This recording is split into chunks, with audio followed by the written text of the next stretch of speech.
See, King Jesus, he is our great provider. His provision is compassionate. The first thing that we see in both of these stories is that Jesus has compassionate response to the people who have come to him.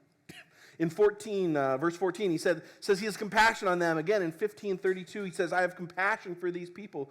That word translated compassion, it means literally to have one's inner being stirred up. It's not just a word for sympathy.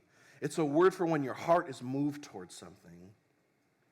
Throughout the Old Testament, God repeatedly reveals himself as a God who is compassionate. Especially when you read the book of Isaiah, you see that over and over and over again.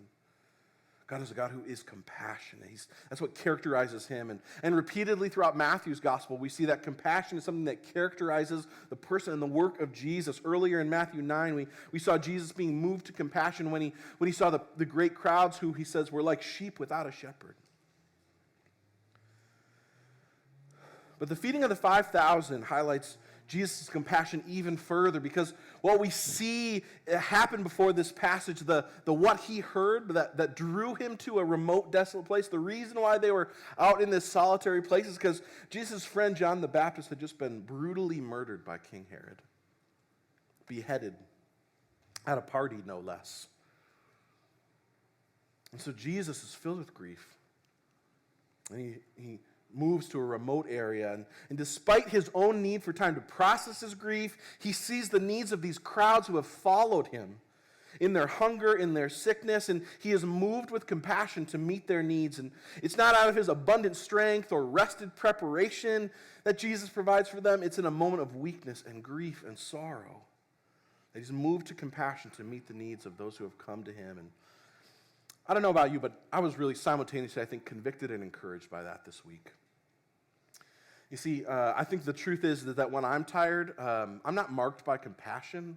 I'm probably more so marked by callousness to others. When my kids are crying at 2 a.m, right? Sometimes it's really hard to have compassion in those moments. When I've had a long day, it is really difficult to have compassion. Instead, what more often marks my responses to people than I'd like to admit is that my heart's just callous, right?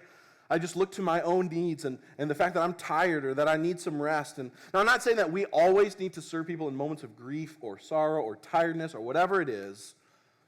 I was just struck this week by the way that Jesus was moved by compassion even in those moments for people. See, it just reminded me how thankful I am that God is not like me. That even when Jesus was tired and grieving, he was characterized by compassionately providing for the needs of others instead of his own needs. And you see, the thing that was so encouraging to me this week is that that's the kind of king that you want to follow. That's the kind of king that's worth giving your life to. That's the kind of king that's worth surrendering to.